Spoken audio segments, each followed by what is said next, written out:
Twishimiye Yesu umunsi wa none kwa sababu yeye ni Bwana. Ukuiteka runani. Baba, katika jina la Yesu Kristo tunakuinua kwa sababu wewe ni Bwana. Ni wewe yule jana, leo na hata milele, ambao huwezi kubadilika Bwana. Asante kwa sababu ya watoto wako, wajakazi wako, watumishi wako Waswese Baba. Asante kwa sababu kutukutanisha pamoja, kwa sababu ya kukumbushana neno lako, ili tukaweze kujiandaa katika wakati huu mgumu, katika wakati usio mwepesi. Baba, tunatarajia mkono wako ukaweze kuwa pamoja nasi katika jina la Yesu Kristo. Tunakataa kila ngome za giza.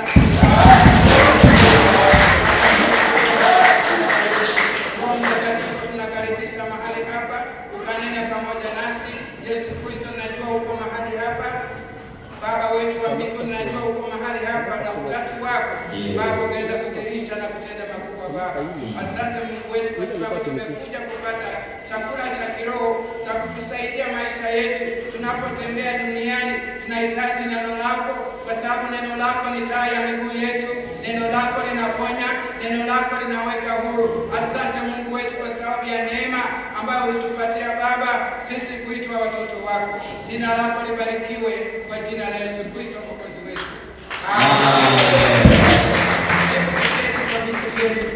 Eka twicare atwakire mapendano za ninafuraha siku ya leo. Arahanga musoro.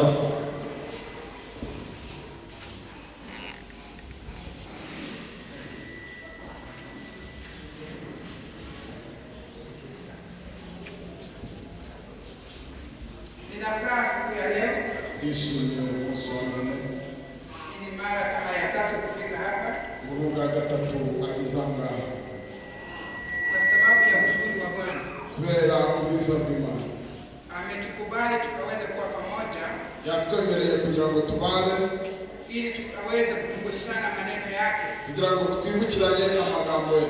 Neno lake lina uhai, Ijambo rye ni rizima, neno lake linatubadilisha, ijambo rye riraduhindura, neno lake linatufanya kuwa wapya kila siku. ijambo rye riduhindura bashya buri munsi. Katika nyakati za wa kwanza, Igitabo cya mbere cy'Ingoma sura 12 na mstari aya yake 32. ibice 12 umurongo wa 34. Ndio mahali tutaanzia. Niho turi gutangirire. Kichwa chetu kinasema Umutwe w'ijambo uravuga ngo ufahamu wakati, kumenya igihe, understanding and knowing the times. kumenya kandi no gusobanukirwa igihe, Kwa sababu tuko wakati wa kungojelea Bwana wetu Yesu Kristo. kubera ko turi mu gihe cyo gutegereza umwami wacu Yesu. Na kama kanisa tunastahili kujua dalili. Kandi nk'itorero biradusaba kumenya ibimenyetso. Bwana asifiwe. Amen. Bwana asifiwe. Amen. Hicho tumeshika. Umutwe w'ijambo twawumvise. Wenye wanajua kuandika, andika kitu kitakusaidia. Abazi kwandika mwandike bizabafasha. Ni vizuri kuandika maandiko. Ni byiza kwandika ibyanditswe. Unaweza hata rudi nyumbani, Ushobora gusubira mu rugo ukapatia mtoto mwenye anasoma akakusomea, ugahereza umwana wawe uzi gusoma akagusomera, kwa sababu ni neno la uzima. kubera ko ari ijambo ry'ubuzima. Bwana asifiwe. Bwana asifiwe. Bwana asifiwe. Bwana asifiwe. Askofu alisema ni wasalimu kwa jina la Yesu. Askofu anapenda kusuza ubuzima bwa Yesu, Kwa sababu anajua niko hapa sote leo, kubera ko azi yuko ari hano twese, na ni jambo la muhimu kuona tunakutanika pamoja. kandi ni iby'ingenzi cyane kubona duteraniye hamwe. Bwana asifiwe. Amen. Kama asimwe. Bwana ishimwe. Hebu tusome. Msomaji mzuri anaweza kutusomea. Reka abasomyi badusomere Mambo ya igitabo cya mbere cy'Ingoma ibice 12 umurongo wa 34.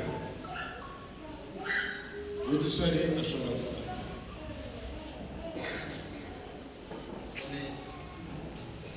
izina rya Yesu. Amen. Ingoma za mbere 12 mirongo 32 aranditse ngo abo mu basikari b'abanyabwenge bwo kumenya ibihe no kumenya iby'Abisirayeli bakwiriye gukora. Abatware babo bari 200 kandi bene wabo bose bumviraga itegeko ryabo. Amina. Bwana asifiwe.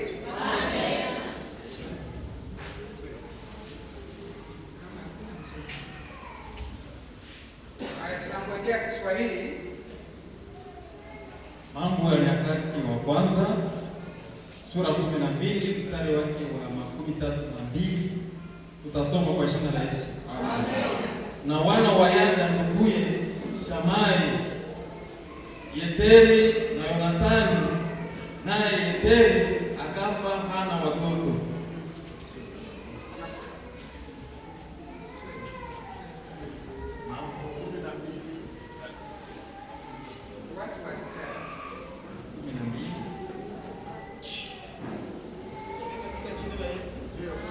Na wana wa Isakari, watu wenye akili ya kujua nyakati, kujua yanayopasa Israeli kufanya vichwa vyao vilikuwa 200 na ndugu zao wote walikuwa chini ya amri yao. Amen.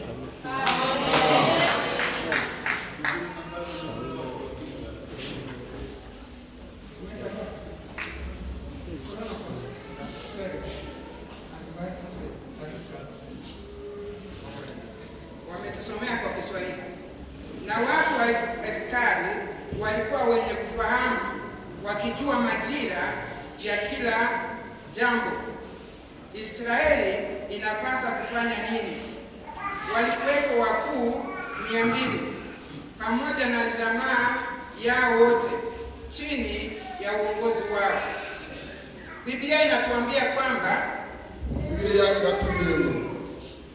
watu ambao walikuwa wanajua nyakati, abantu bari basobanukiwe, walikuwa wenye hekima, bari abanyabwenge, walikuwa wana akili, bari bafite ubwenge, walikuwa wanajua, wanafahamu wakati na saa wana wa Israeli wanastahili kufanya. basobanukiwe igihe n'isaha munsi ibyo Abisirayeli bagombaga gukora, kwa sababu walijua muda wao, kubera ko bamenye igihe cyabo. Kama kanisa la Bwana, n'itorero rya Kristo, tunastahili kujifahamu. natwe biradukwiriye kwimenya Sisi ni akina nani? twebwe turi bande.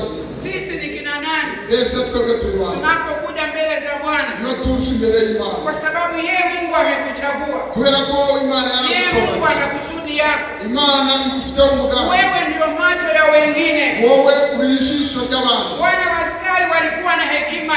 Abana ba Isakari walifahamu muda.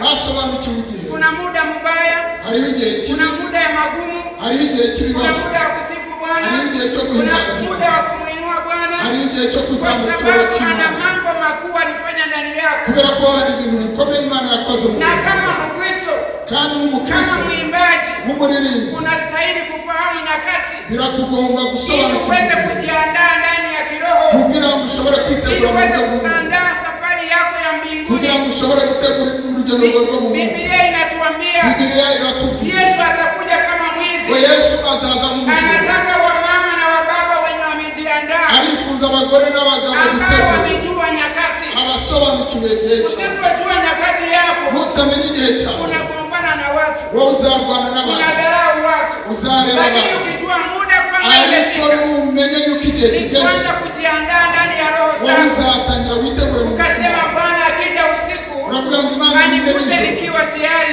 Imana izisange kwa nijoro, sababu atakuja, hakuna yeyote ajuaye. kubera ko igihe azazira nta muntu Sasa ukizi. wana wa Israeli walijua, rero abana ba Isakari bari babizi, walifahamu barabimenye, kitu gani Israeli inastahili kufanya. basobanukirwa ikintu Isirayeli igomba gukora, Walijua nyakati zao. bamenye igihe cyabo. Kama kanisa la Bwana nk'itorero rya Kristo tumefurahi, tumeimba, turanezerewe na twaririmba, Mungu azidi kuwabariki, kandi Imana ikomeze barumugisha, kwa sababu unapokuwa mbele za Bwana, kubera ko igihe turi imbere y'Imana unajua nyakati za Bwana, tuzi igihe cy'Imana, unajiandaa na kipawa yako, ukitegura n'Imana kwa yawe, sababu Biblia inasema kubera ko Bibiliya iravuga kila mtu atalipwa buri muntu wese kitu azahakira umefanya.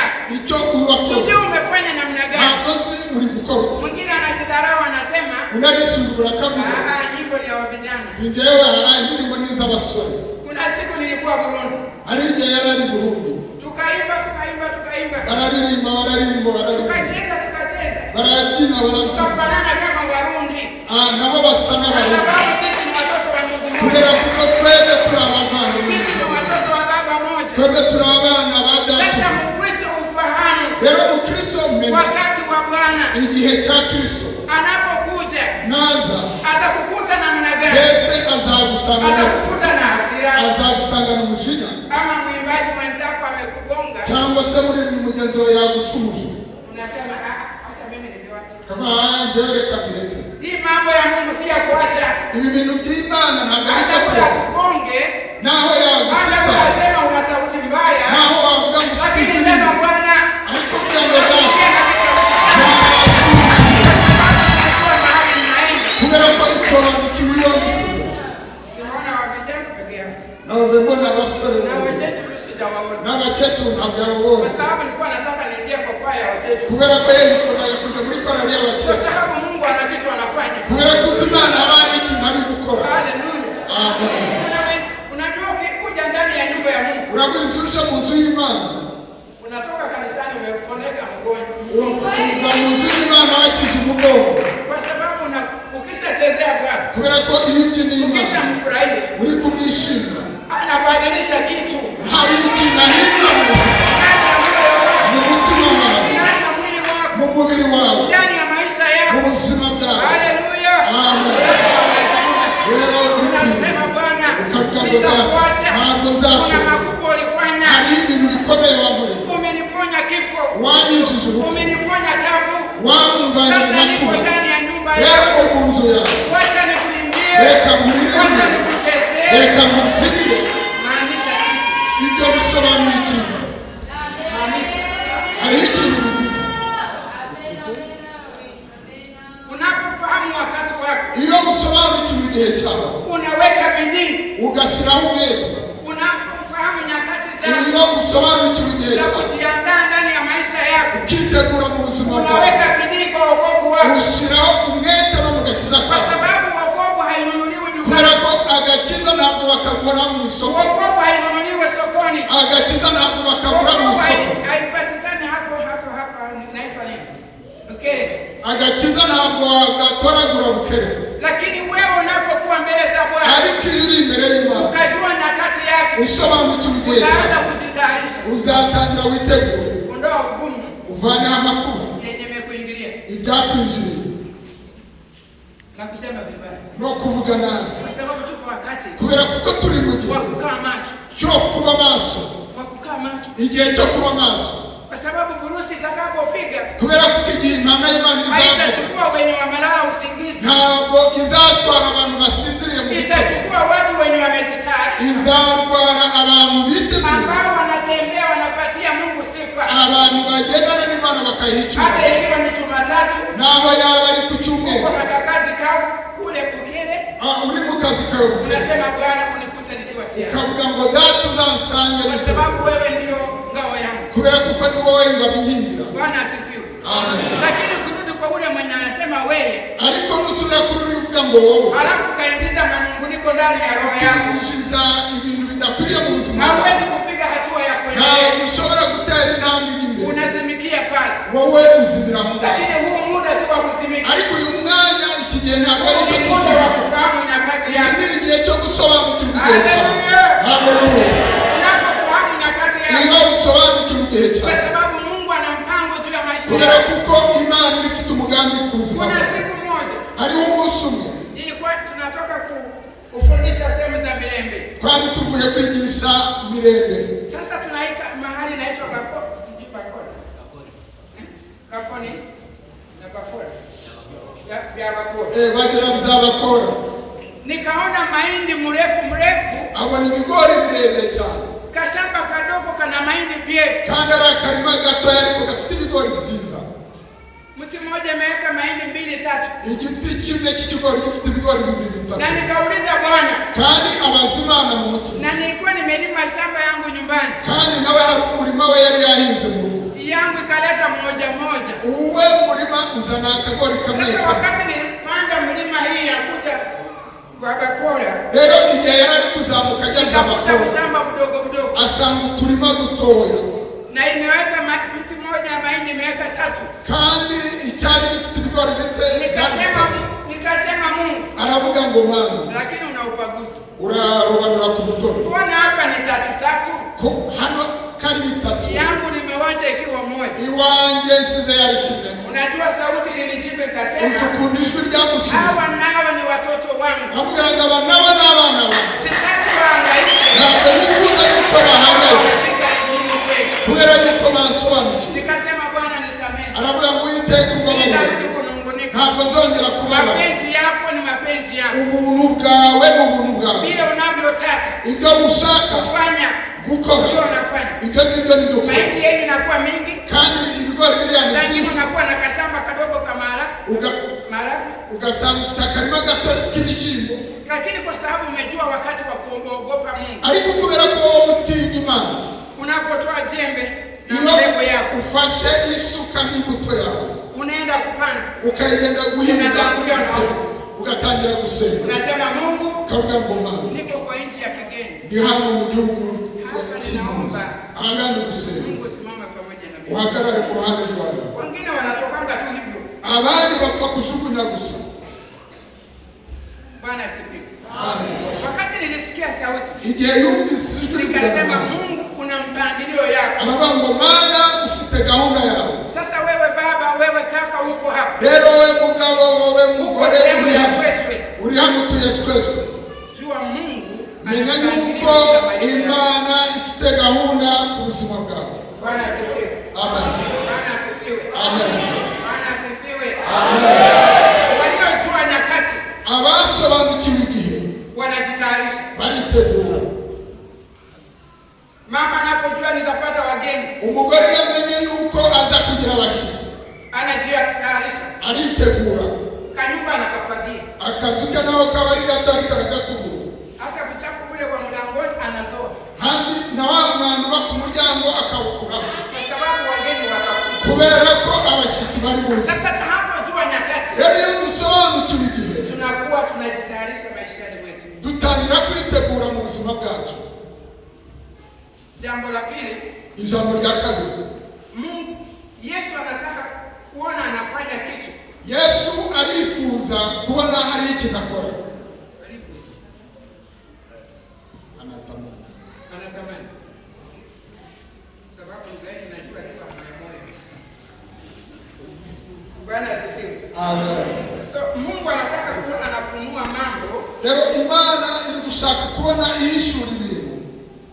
Hata funulia mkunywaji wa pombe, ntabwo izajya guhishurira umuntu isanze muri kabara n'inzoga. hata funulia mtu mwenye anakunywa mkama na yamba, naza guhishura ntabwo azishurira umuntu ugenda yinyarira amwakarika zote, kwa sababu kubera yuko agakiza wakati wa corona, mu gihe cya corona, watu walikunywa mkama na yamba, abantu banywaga mukama na yamba, wanasema anasaidia corona isishike watu, bakavuga bati niba mukama na yamba birabafasha gutangura corona. Walikuwa wanajikumbusha jinsi ya kunywa pombe. bibutsaga uburyo banywa inzoga. Kitabu ya Amos 3 na mstari wa 7. Kitabu cha Amos, igitabo cy'umuhanuzi Amos, nabii Amos, umuhanuzi Amos. Amen.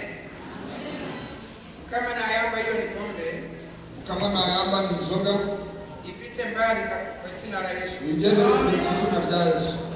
Na ingine anasema katochi, ngaravuga ngo katochi, ukikunywa katochi, nunywa gatochi hauwezi kuonjeka senyega, ntabwo uzarwara ibicurane. hiyo yote ni pombe. byose ni inzoga mu bimenye kwa Kristo. Lakini ukijua mpango wa Mungu, ariko nusobanukirwa umugambi w'Imana, anataka kufunulia maisha yako, ujiandae. Imana irifuza kuguhishurira ubuzima bwawe kugira ngo witegure. Sura 3 na mstari wa 7. Igitabo cy'umuhanuzi Amos ibice 3 ku murongo wa 4.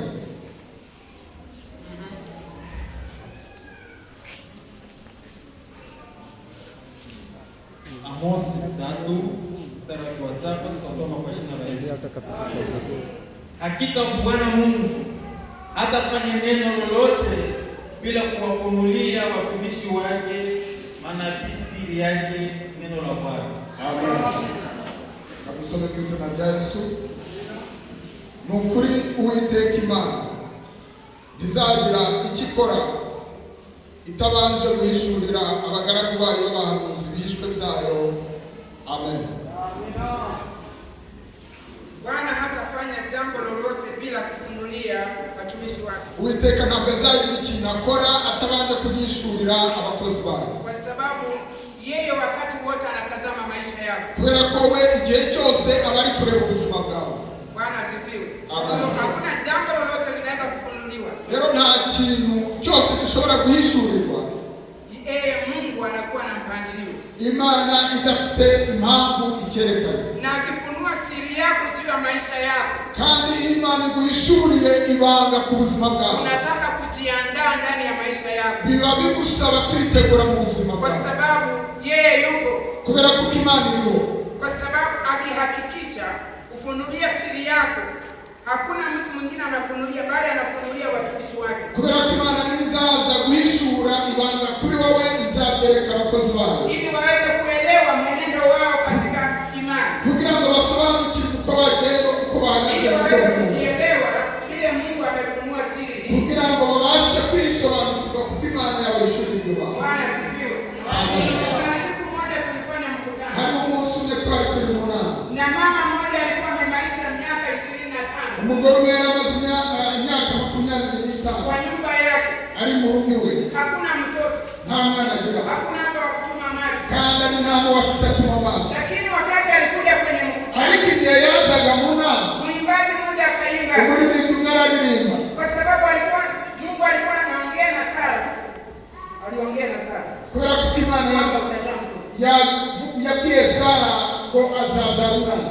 Sasa mama akajiangalia, miaka imeenda, Rero uwo mugore arirebaga mu myaka iragiye, lakini alikuwa na imani ndani yake. ariko yari afite kwizera gukomeye muri Akasema, we. Mungu atanikumbuka siku moja, Aravuga ngo Imana nayo izanyibuka ku munsi, nitazidi kumtumikia, kandi nzakomeza gukorera, nitazidi kufanya kazi yake. nzakomeza nkora umurimo w'Imana. Siku moja tulikutana, anatoka kwingi, Umunsi umwe twamusanze kuri Burundi, tukiwa ndani ya basi, twebwe twari muri basi turi mu tunaongea modoka, Kinyankole, turi kuvuga na yeye ikinyarwanda, amekaa nyuma yetu. nawe yicaye inyuma yacu. Akasema, nimewashika sasa. Aravuga ngo ndabafashe rero, Nikasema tujafanya mabaya. abana dufashe, ntabwo turi gukora bibi.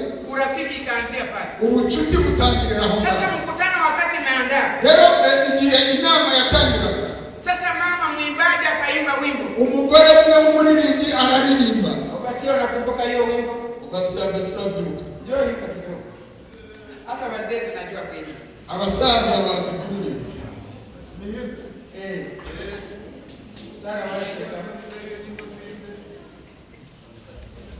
Wimbo inasema Indirimbo iravuga, Sara washika. Sara washika, hapana, washika Sara, hapana, tinashika, ni chance siya, omukekuru w'imyaka 9 zara umwana,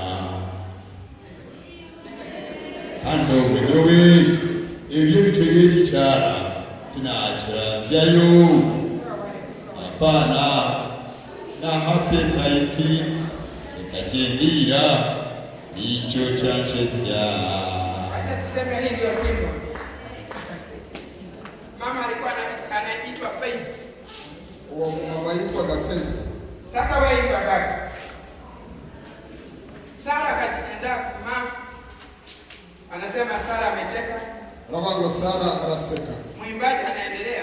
umuririmbyi arakomeje. Mama siku hii akakata kauli, Uwo munsi uwo mugore yumva ikintu, akajifunika kama Sara, yitwikira nk'uko Sara yitwikira, akashika fimbo yake. afata inkoni ye, Nimeleta mfano.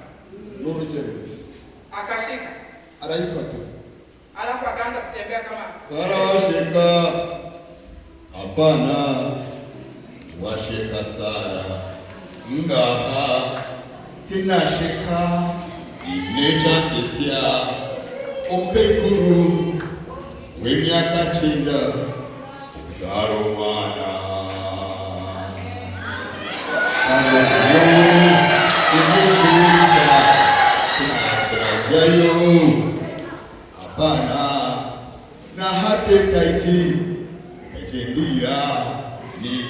nsesia.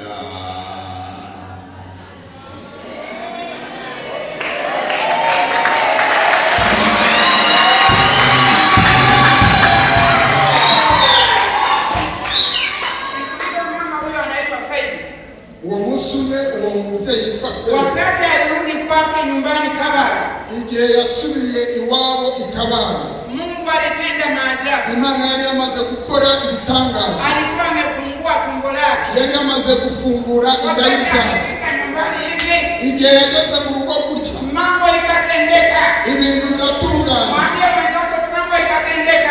Biramugeza ibintu bigatungana. Sasa Mungu anafungua siri ndani ya maisha yako. Uyu munsi bagiye kwishuri Ingawa shetani amesimama, kandi Imana igiye kukubohora. Imana iragubohora. Wewe ubuzima bwawe. Faibi Mungu akamjibu.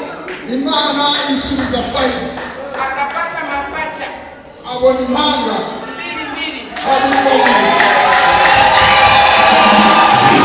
Akasema siwezi kupata Kabale.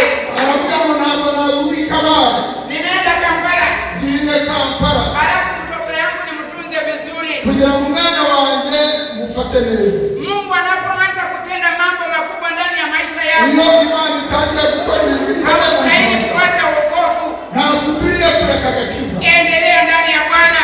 Komeza ukurikira Imana. Komeza. Amen. Kwa sababu Mungu anatazama ndani ya roho yako. Kubera ko Imana ireba mu mutima wawe. Faibi akazaa watoto mapacha. Faibi abyara impanga. Tauni ya Kabale ikajua Mungu wa Faibi yuko.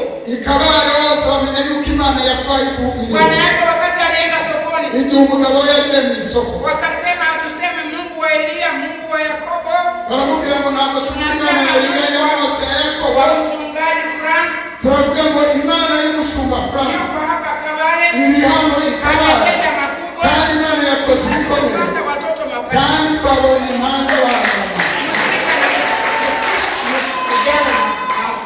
kandi umusore, umuhungu n'umukobwa. Sasa ile Mungu anaona umejiachilia kwake, igihe Imana yabonye witanze kubwawe, anaanza kufanya mambo makubwa ndani yako. Imana itangira gukora ibintu bikomeye mu buzima Hata bwawe. ingawa njia zilikuwa zimefungana, naho inzira imbere yawe unajiona wewe peke yako, wowe uri kwireba wowe hauko peke yako. ntabwo uri wenyine. Mungu yuko pamoja na Imana wewe. iri kumwe nawe. Atakishika mkono. Imana irakufata ukuboko. Imana irakuzamura. Haleluya. Haleluya. Mungu anakuleta hapa. Imana niyo Ili yakuzanye roho yako ipone. kugira ngo ubugingo bwawe Tayarishe bukire, maisha yako. utegure ubuzima bwawe, Nakusema Bwana niko kandi swezi. uvuge ngo data mwene twese. Haijalishi unakula namna gani. Ntabwo bivuze ngo hari ibiringaniye. Hata umekula maharage, shukuru Mungu. nawe warya ibishyimbo, shima Imana. Nilienda Burundi. yagiye i Burundi. Maharage ya Burundi si tamu. Ibishyimbo by'i Burundi ntibiryoha, Afadhali ya Kongo.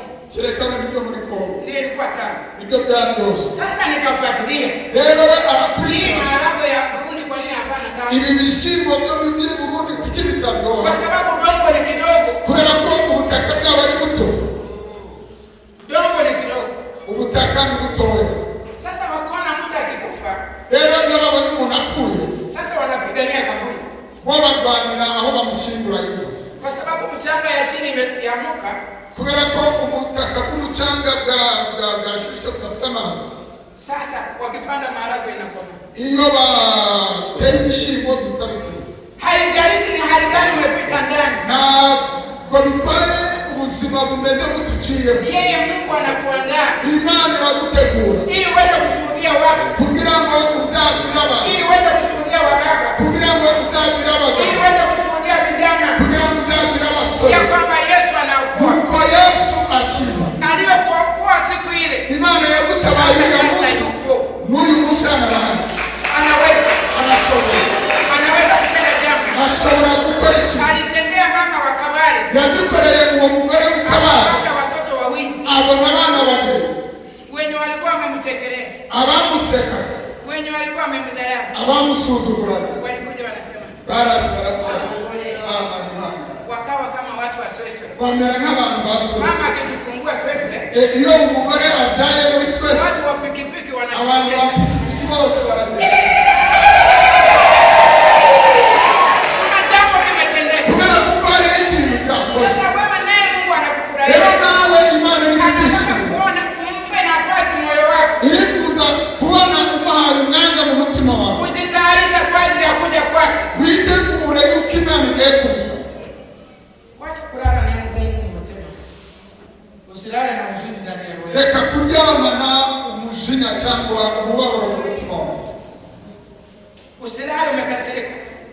kuryama ubabaye, kwa sababu kila wakati Mungu anatuchunguza, kubera yuko igihe cyose Imana iganira nawe, kwa sababu anafikiria sana juu yako, kubera ko Imana igutekerezaho buri munsi. Damu ya mwanawe Yesu iliyomwagika, umwana, amaraso y'umwana we yamenetse, tumenunuliwa na hiyo damu, twaguzwe nayo maraso. shikamana na njia ya Bwana, rero fatana n'inzira y'Imana, fikiri sana juu yake, tekereza cyane kwa Yesu, sababu yeye anakuwazia, kubera ko we nawe aragutekereza. Bwana asifiwe. Amen. Kutoka Igitabo cyo Kutoka 1, igitabo cya kabiri cya Mose kuva igice cya mbere.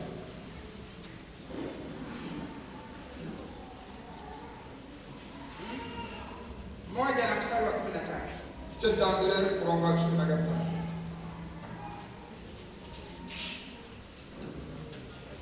Kuva 15.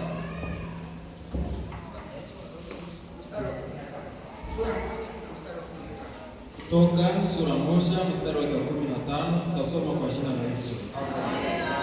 Kisha mfalme wa Misri akasema na wazalisha Waebrania, mmoja jina lake aliitwa Sifra na wa pili jina lake aliitwa Pua.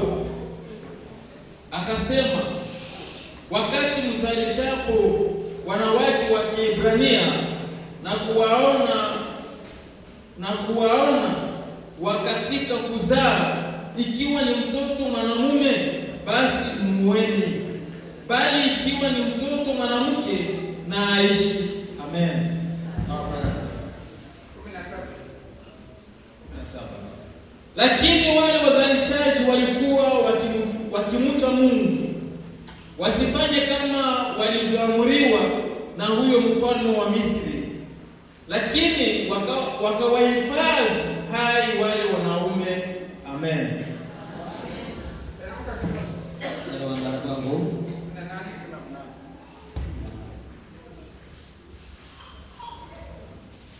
Basi mfalme wa Misri akawaita wale wazalishaji na kuwauliza, kwa nini kufanya jambo hili na kwa kuwahifadhi watoto waume wawe hai?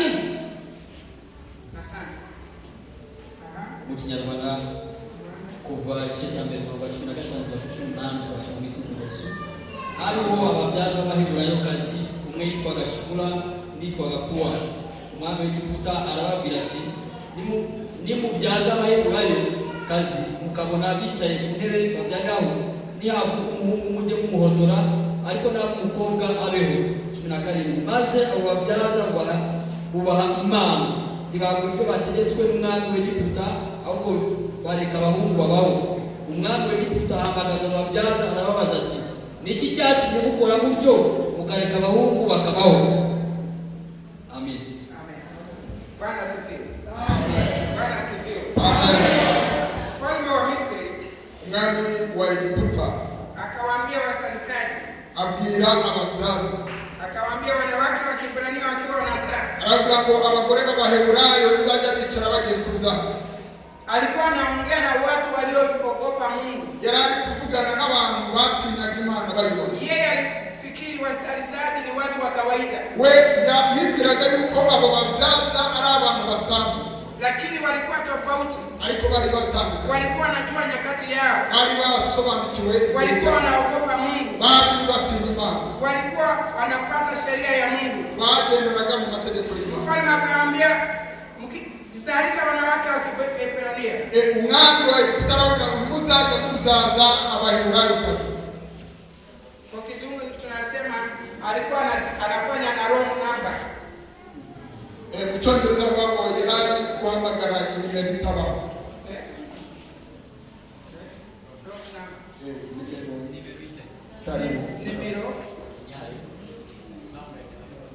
Namba yenye haiko. Gafete. Sasa namba ya wasalizaji wao ilikuwa iko. Rero inomero tuvuge nomero y'abo babyaza yo yarakoraga. Walijifahamu wao ni nani mbele za Mungu. Barisobanukiwe ubwabo ni bande imbere y'Imana. Biblia inasema walikuwa wanaogopa Mungu. Biblia iravuze ngo batinyaga Imana.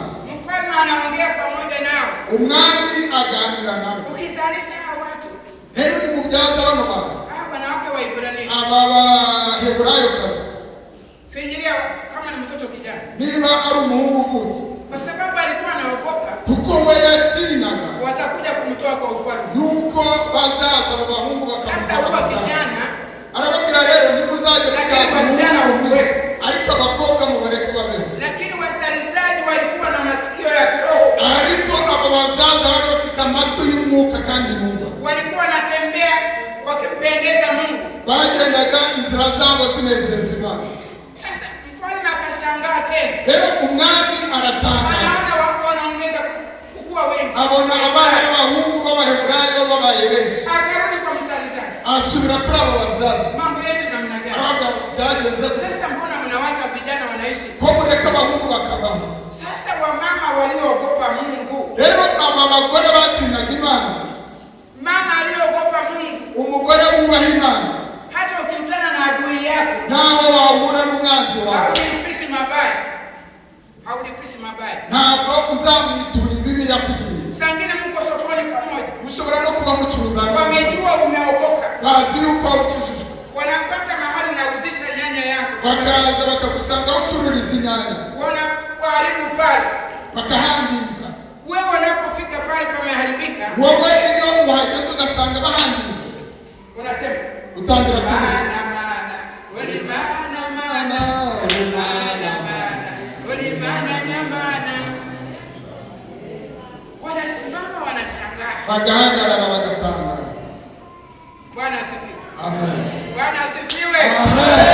Sasa mfalme akarudi. rero umwami aragaruka, Mbona mmewaza vitoto vijana wanaishi? reba abana b'abahungu mubareka Na bakabaho. wamama hawa wakawarudia na kandi aba wakawarudia. babyeyi baramusubiza, Wakasema wamama wa Ibrania baravuga ngo abaheburayo hawako kama wa Misri. ntabwo bameze nk'abamisiri. Haleluya. Amen. Wanawake wanapole. Hatuko kama wamama kawaida. abagore bakiriza b'abarokore ntabwo bameze nk'abagore Mambo bakiriza. ikishindikana nyumbani, weka maombi. niba ibintu byanze mu rugo senga. Halo. alo Bwana asifiwe. amen. Mambo ikishindikana, iyo ibintu bigoranye sema ulimana mana. ujya uvuga ngo uri Imana Mana.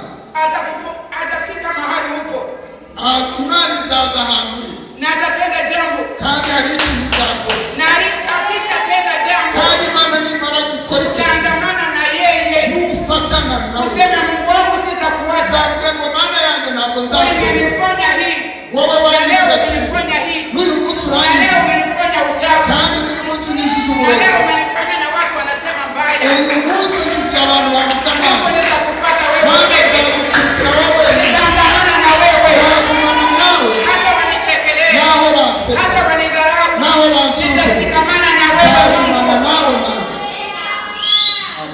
Wanasimama kwa nafasi yao, bahagarara mu mwanya wawe, wakajua nyakati yao kuko bari bamaze kumenya ya igihe cyabo, kukomboa wana wa Israeli. igihe cyo gucungura abana ba Mfalme Isirayeli. akasema, nini mbaya? umwami aravuga ni iki kitagenda, Ninyi wasikilizaji hamna masikio. mwebwe mwababyazanye nta matwi Wakasema, mufite. Bwana mfalme tuna masikio, baravuga ngo mwami dufite amatwi, lakini wamama hawa ariko aba bagore wako na nguvu, bagira imbaraga, wakikutana mapepo iyo bahuye n'abagome barabitsinda, bakabitsinda mu izina rya Yesu. Haleluya.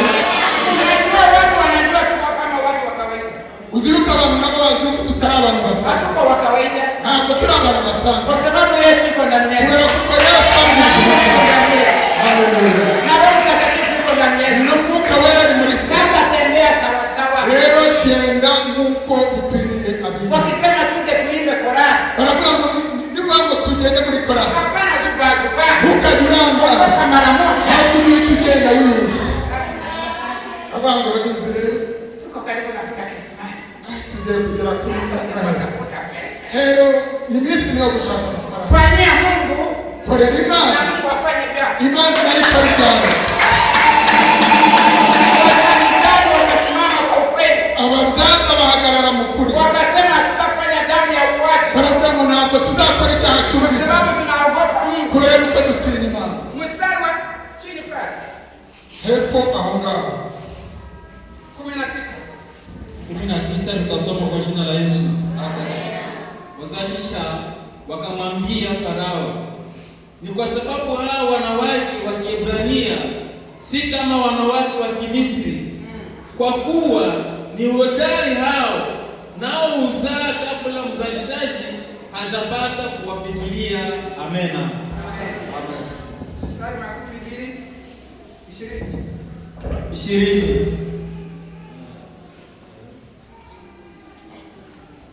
20.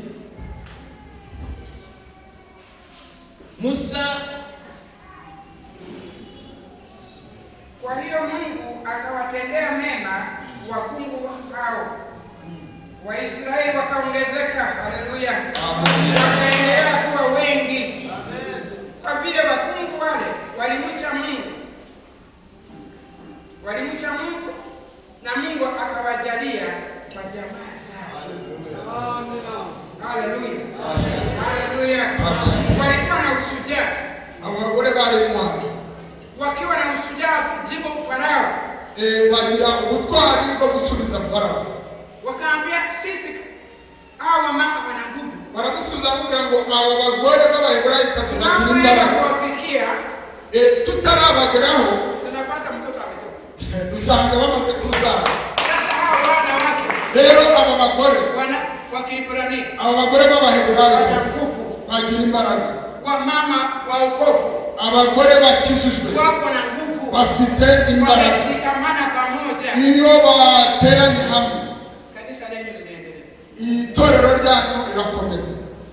Mfalme akashangaa, umwami aratangara. baada anashangaa kandi aratangara.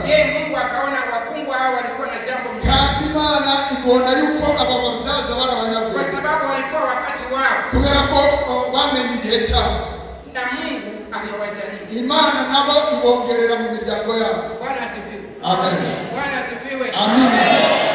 Mungu anapotazama unafanya ya ushujaa iyo Imana ibonye uri umunyembaraga wo kwikurikira, Mungu atasimama na wewe. Imana ubwayo iraziga igahagarara nawe. Jiachilie kwa Mungu. Wowe niwirekure, niwitange ku Mana. Usifuatane na watu wanayesema vibaya. Wewe gukurikirana abantu bavuga nawe. Ulize sasa mimi niko sokoni, vitu yangu, biashara yangu haiendi bien. Wewe kuvuga ngo njyewe ndi misoko, ubucuruzi bwanjye ntabwo bigenda. Unauliza mtu mkunywaji pombe, kandi uri kubaza umusinzi, nipeleka mahali wewe unafaidika. wanjanye ahantu wowe ujya.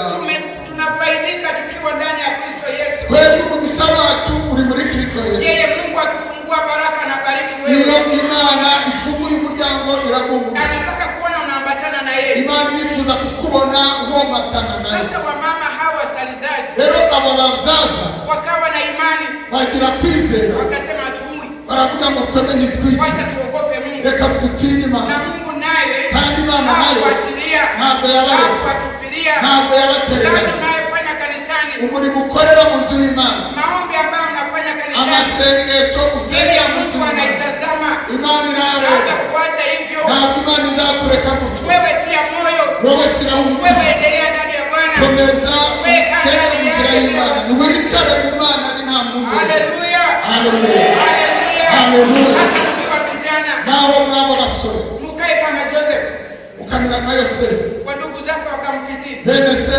baramuganganira, wakamuuza, baramugurisha, lakini haikufanya Yosefu kuwa mtu wa kawaida. ariko ntabwo byatumye Yosefu aba umuntu usanzwe. Yeye alisimama imara, we yarahagaze arashika, akasema kama wameniuza, aravuga ngo ubwo bangurisha, lakini Mungu alikuwa na mpango, ariko Imana hariho gahunda ifite. wamuuze alafu ajali jamii yake. baramugurishije kugira ngo atabare umuryango we. Na wewe uko hapa, nawe uri hano kwa sababu ya mpango wa Mungu, kubera gahunda Mungu y'Imana. anakuandaa. Imana iri kugutegura. Haleluya, haleluya, haleluya, haleluya. anakuandaa, kandi Imana anaangalia uaminifu wako, iri kureba kwizerwa kwawe. haijalishi siku moja hariho umunsi umwe jina yako inatokea, izina ryawe rizahamagarwa, jina yako inatokea, izina ryawe rihamagarwa, na wewe uende upande ndege, nawe ugende muri ndege, na wewe Marekani, kuko Imana yabikoze. na wewe uende Marekani, nawe ujye muri Amerika, ngojea wakati wako. tegereza aho igihe cy'Imana. Mungu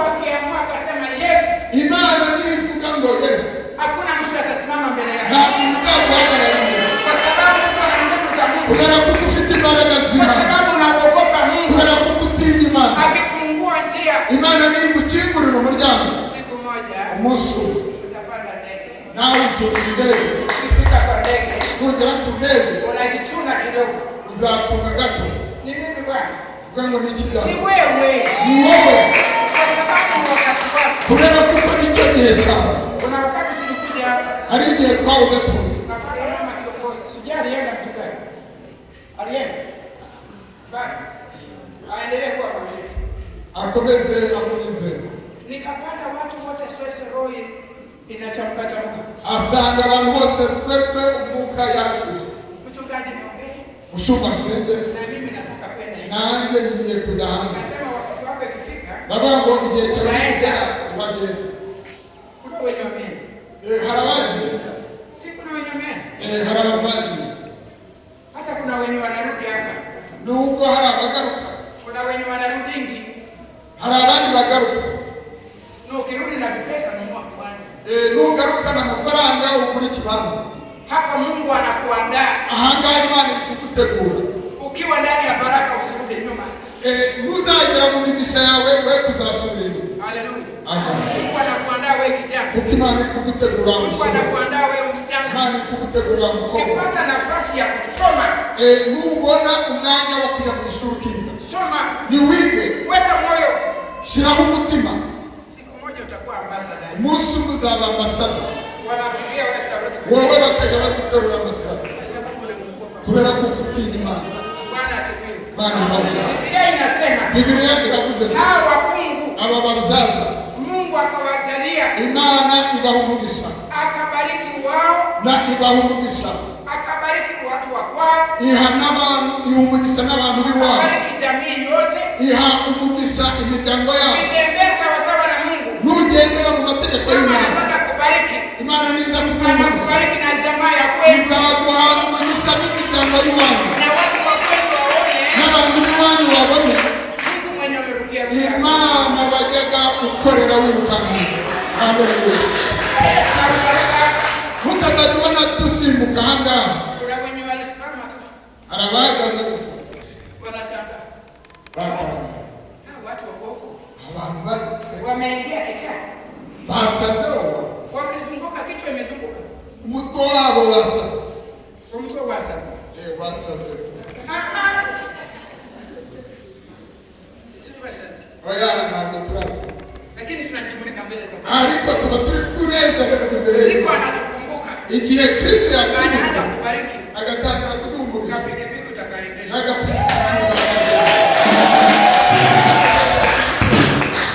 Maana hapa wamama kampu wanaendesha pikipiki. nabonye hano mu nkambi abagore bari gutwara. Bwana asifiwe. Wakungu hao wakabariki. aba bazaza bahabwa umugisha. Mwenye alikuwa ameweka mbegu mbaya. uwari wabibye imbuto mbi Waue vijana.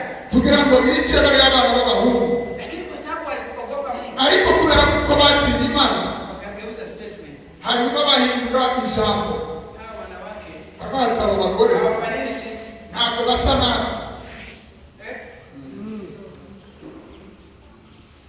Sisi wakekuru.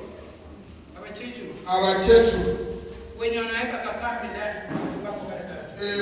ubugoro babushyiramo. Kuna katibabu. ubugoro barya ubugoro. Nakatabika kakambi. Wanaweka chini ya ulimi. riratanga bashyira munsi y'ururimi. Ukienda kusalimia Bwana asifiwe. wajya kumusubiza ngo Yesu ashimwe. Kwanza anatoa mate ambaye ni nyekundu. agaciro na cyangwa y'umutuku. Nimegonja meno.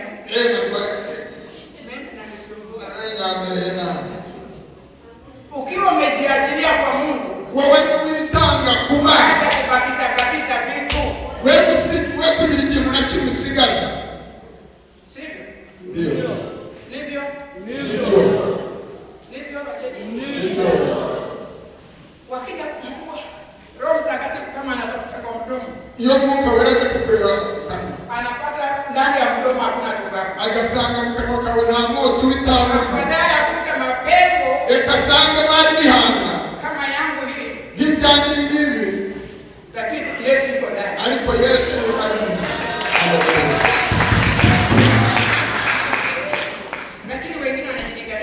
ariko abantu barirata Sasa bila mama.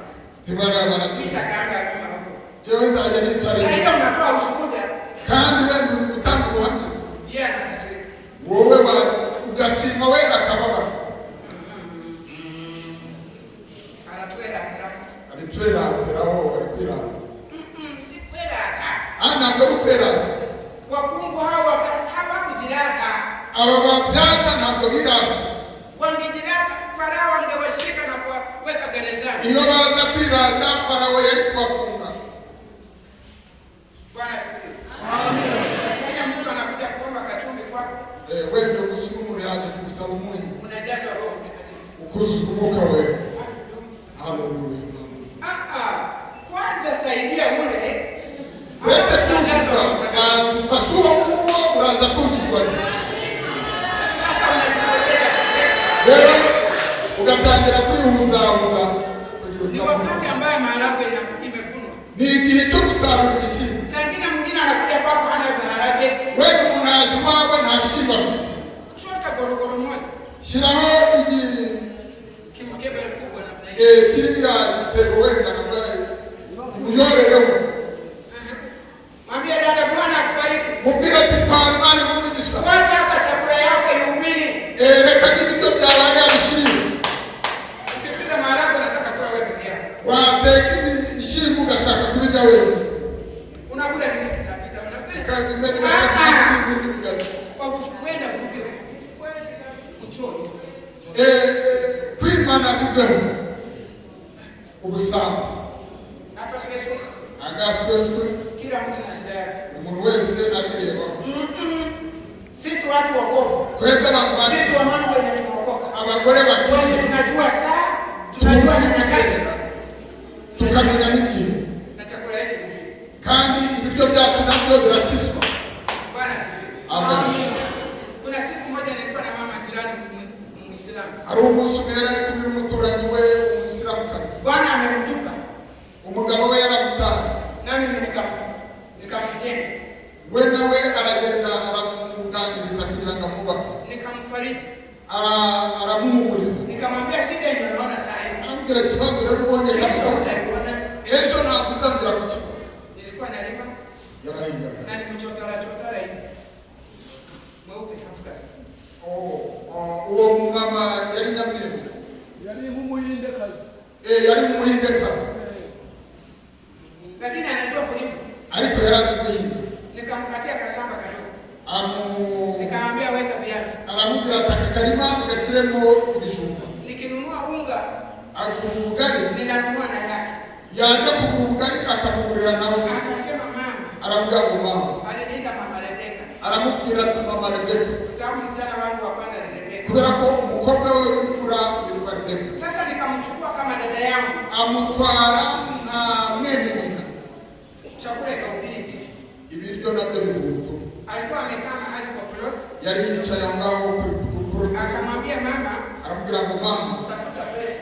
shakisha amafaranga Ninajua Mungu na pesa. nzi yuko mufite amafaranga Na tulikuwa tumemaliza kufanya mkutano. kandi twari tumaze Pesa zote. amafaranga Tumeweka yose mkutano.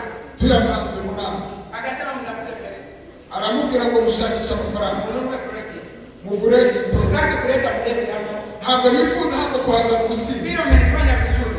uko mugiriye neza Na Mungu akukumbuke. imana nayo Bwana asifiwe. amen Mama akawa rafiki yangu. uwo mugore ahinduka umushuti we Nikaomba pamoja naye. barasengana Kuna wakati hata Waislamu wanapenya hari igihe abayisilamu baba bifuza na wako na shida. nabo bagira ibibazo Wanatafuta mtu mwokovu bakifuza umuntu ukijijwe kugira ngo atakaye inua roho yake. uza umufasha mu buryo bw'ubugingo Watoto wake hawa watoto wangu. abana be bamera nk'abana biwe Lakini Bwana alitenda mema. ariko imana yakoze neza Kwa siku tatu tu. mu minsi itatu yonyine Tulikuwa tumefuata mitwaro 8 ya zamani. bari bamaze kubona imitwaro 80 mu gihe cya kera Ukalipa yeye. baramwishyura Si unaona? ntabwo ureba Unaona Mungu yako. ntabwo ureba imana yawe iriho Sasa wewe rero wowe unataka kujituliza mbele za Bwana. birakusaba kugira ngo uturize imbere y'imana Bila uliamua kuokoka. kuriya wahisemo gukizwa Biblia inasema Biblia iravuga inaenda mbinguni ni nyembamba. Inzira ijya mu bugingo irafungana. Si kubwa. Ntabwo ari inzira ngari. Kubwa inachukua kila mtu. Inzira ngari igenda mu buri muntu wese. Lakini kebamba ariko iyo nzira ifungana. Kazana kwa njia hiyo. Iyo y'ukuri kandi atakaporudi. Yesu nagaruka maisha yako tiyari. Azasanga ubuzima bwawe buteguye. Haleluya. Amen. Wakungu wakabarikiwa. Ababyaza bahabwa umugisha. Bwana asifiwe. Amen. Bwana asifiwe. Amen. So, jua wakati wako. Rero menya igihe cyawe. Tena ufahamu season yako. Kandi usobanukirwe igihe nyacyo cyawe. Wakati wako Mungu anapokukumbuka. Igihe cyawe Imana ni kwibuka. Mungu anapokumbuka watoto wako. Imana niza kwibuka abana bawe. Kesho watasema mama asante. Wazavuga ngo mama warakoze. Watasema baba asante. Wazavuga ngo baba kwa sababu umenifundisha. Kubera ko wanyigisha. Hata ingawa utaenda ng'ambo, nao utari wagenda. Lakini mtoto wako akienda ng'ambo, ariko umwana wawe nagenda, utakuwa na ushuhuda. Uzaba ufite ubuhamya. Haleluya. Amen. Usiogope wenye wanaenda. Abagenda. Zamu yako iko. Nawe igihe cyawe kirahari. Haleluya. Usipoenda akakupatia pesa hapa, ikaguha amafaranga hapa, ikaguhera umugisha hano, fanya chochote unataka. Wowe ukorera ikintu cyose ushaka. Bwana asifiwe. Amen. Bwana asifiwe. Amen. Tunapongojea wakati wa Bwana wetu Yesu. Iyo dutegereje igihe cya Kristo umwami wacu. Tunataka kujiachilia kwake. Saba kugira ngo twitange kuri we. Na usimame imara ndani ya wokovu. Kandi uhagarare ushikamye mu gakiza. Bwana asifiwe. Amen. Bwana asifiwe. Amen. Bwana atukuzwe. Wakati wako. Menya igihe cyawe. Mungu akikumbuka. Imana ni kwibuka. Wewe kijana. Wewe musore. Utaleta ushuhuda nyumbani. Uzazana ubuhamya bwiza mu. Wewe msichana. Wewe mukobwa. Utaleta ushuhuda nyumbani. Uzazana ubuhamya bwiza mu. Sema huu ni wakati wangu. Kuvuge ngo ambaye Mungu amenipenda. Icyo Imana nayo pamoja na yeye. Zagendana nawe. Nitadumu pamoja naye. Zagumana nawe. Kwa sababu wakati huu unastahili kuwa mwangalifu. Kubera ko uyu mwanya uragusaba kugira ngo ube maso. Vitu vya kurudisha watu nyuma vingi. Ibintu byo gusubiza abantu nyuma ni byinshi. Lakini usiwe katikati ya wao. Ariko we kuba umwe muri abo ngabo. Kuwa wewe umejiandaa kwa Bwana. Wowe ube witeguye umusunga. Ili Bwana aweze kufunua siri yake ndani yako. Kugira ngo umwami aguhishurire ibanga yashize muri wowe. Kuwa kama wamama hawa wakungu. Ujumera uharanire kumera nk'abo bagore b'abasaza. Walitumikia Mungu. Bakorera Imana. Tumikia Mungu. Korera Imana. Hata kwa uzee. Naho waba umukecuru. Hata kwa ujana. Naho waba umusore. Tumikia Mungu. Korera Imana. Tuona vile Bwana atafanya. Uzareba icyo Imana izagukorera. Simama kwa miguu yako. Hagarara ku maguru yawe. Sema Mungu, nimefahamu wakati wangu. Vuga ngo Mana sobanukiwe igihe cyanjye. Nimejua wakati wangu. Menye igihe cyanjye. Nimejua season yangu. Sobanukiwe igihe nyacyo cyanjye. Baba, simama kwa miguu. Nami hagarara ku nanjye. Baba, katika jina la Yesu Kristo. Neno ulionipa Baba, nimewapa watoto wako. Nikawasaidia ndani ya maisha yao.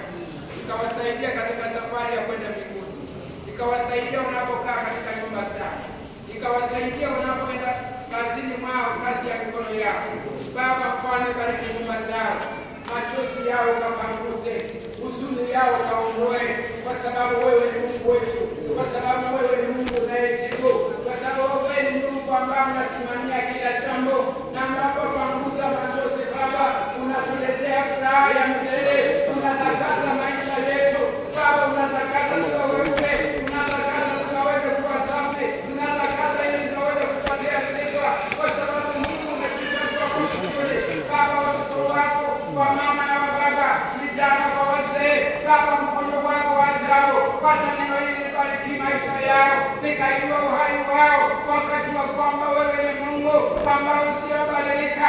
Ulimwengu unabadilika, marafiki wanabadilika, lakini Yesu ni wewe yule jana, leo na hata milele. Baba, kazidi kutubariki na kufafanua neno lako zaidi ndani ya maisha yetu, tunapolala, tunapoamka. Baba, kwa pamoja nasi, kwa jina la Yesu Kristo aliye Mwokozi wetu.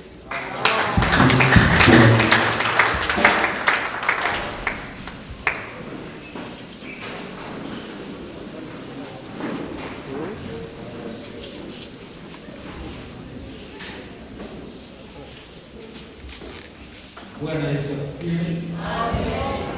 Tuseme nini kwa mama yetu?